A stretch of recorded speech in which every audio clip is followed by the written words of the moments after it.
So management of shoulder instability is not just Bankart repair, but Bankart repair plays a very good role, very important role in management of anterior shoulder instability. Now, when the arm is by the side of your shoulder, then the stability is usually provided by the negative intra-articular pressure. And in the mid-range, it is the concavity compression effect, which is providing the stability. The ligaments and the capsule are important for the end-range stability. Now, why does bone loss occur? Now, it can be because of avulsion. So there can be an avulsion of a bone piece along with the labrum. There can be attritional glenoid bone loss because of repeated dislocation. And on the humeral side, you get Hill-Sachs lesion. So Hill-Sachs lesion is basically a posterior defect in the humeral head. So when the head dislocates and the posterior part of the head, it bangs against the anterior border of the glenoid, which is quite hard and sclerotic, and that creates an impression.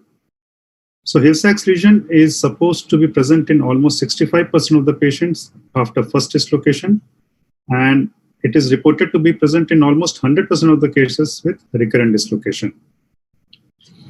Now, why does bone loss matter? We have been hearing this again and again in all the previous talks, that though arthroscopic Bankart repair very good results, but still the failure rate are almost in the range of 10 to 15%.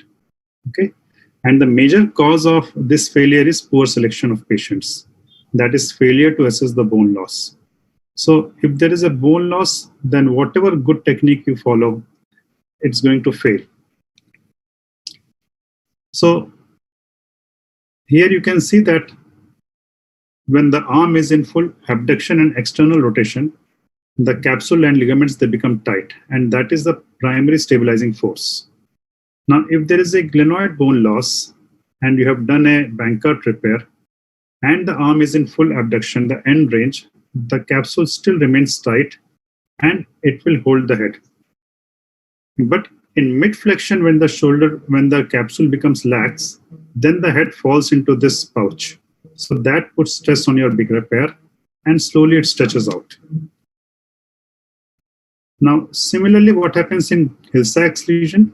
Now, when your arm is in abduction and external rotation, then the posterior part of the head is supported by anterior part of the glenoid. Now, if this Hill-Sachs lesion is small and a part of the head is still supported by the glenoid, then your Bankart repair will stay. It's going to be successful. But if your Hill-Sachs lesion is large, then even after repair, it is not supported by the glenoid. The head is not supported by the glenoid. So then it engages into the glenoid, and it engages into the anterior part of the glenoid. This again stretches your repair and it will lead to failure. So whatever good repair you do, however good repair you do, if your bone loss is big enough, then it's going to stretch upon your soft tissue and it's going to fail.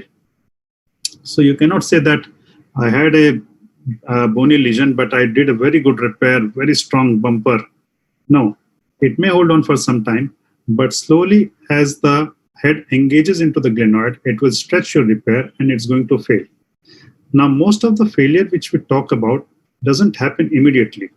If you follow a patient for 5 to 10 years, then you will actually know the failure rate of Bankart.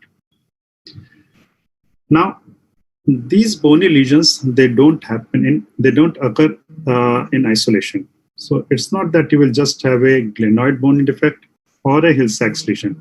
Usually there is a bipolar defect. So there will be a Hill-Sachs lesion and then there will be a glenoid lesion as well.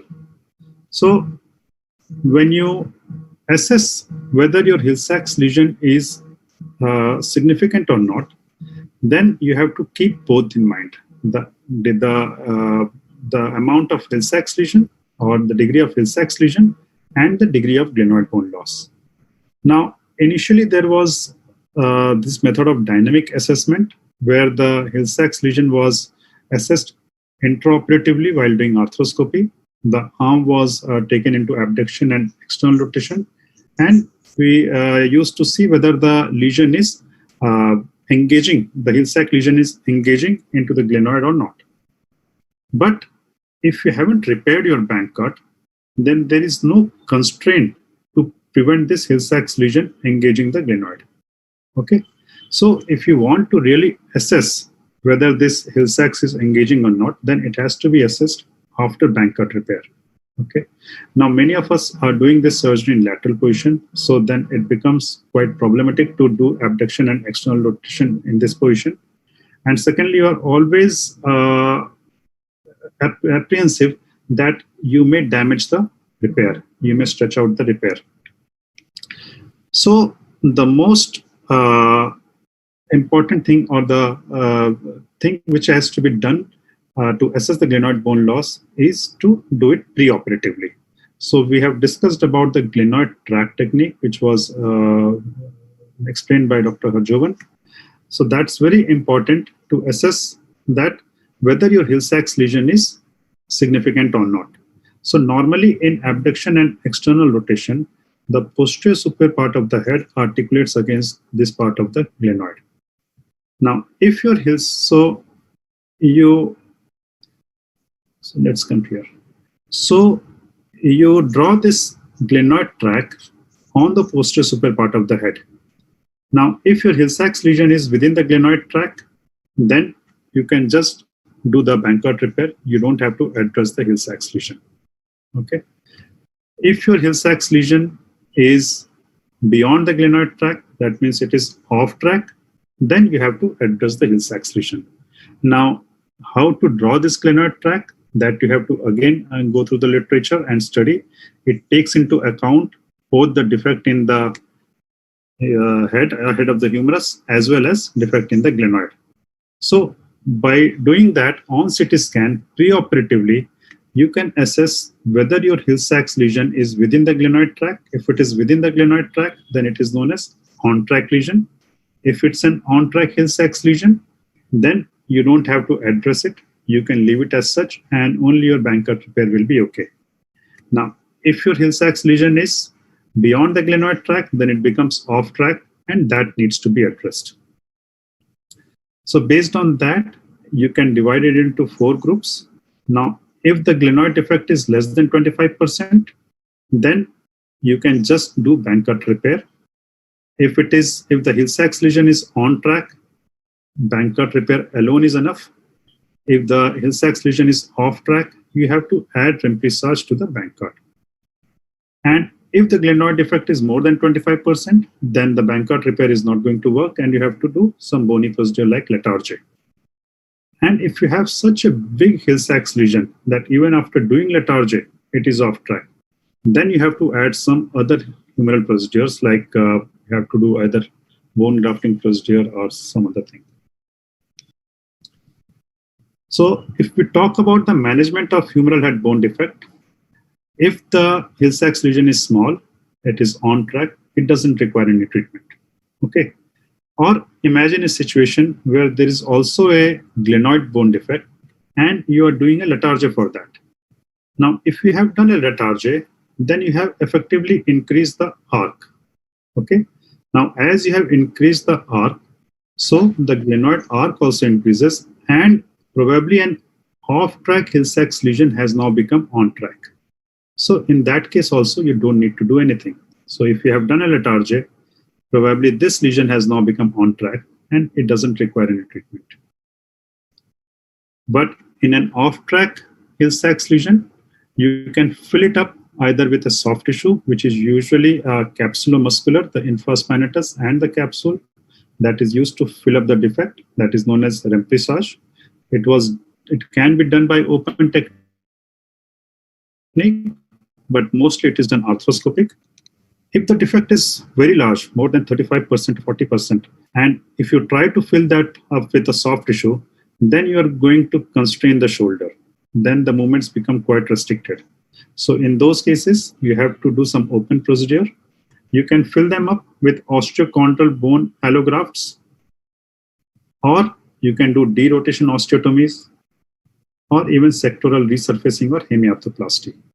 Now, there's also a new technique of disimpacting this bone which has depressed So you make a cortical window here, and then you, with a bone tamp, you just disimpact and bring it back. That can be done only in acute cases, and then you fill it up with some bone graft and a screw.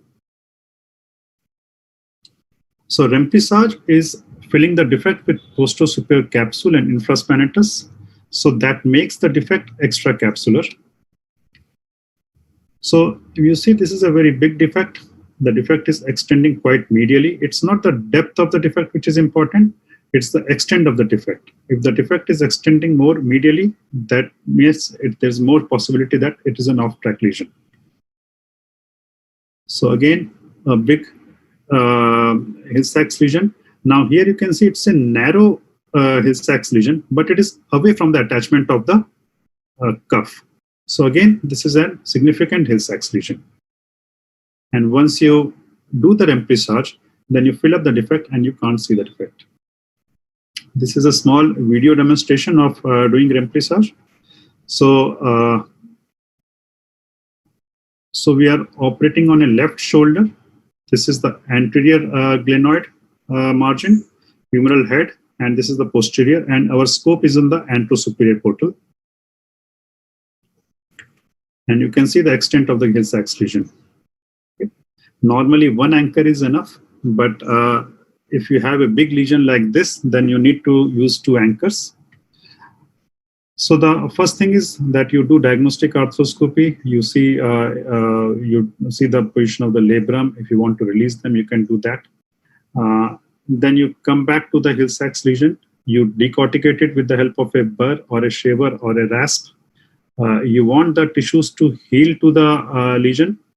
So you want to make them rough, and you want a bleeding surface.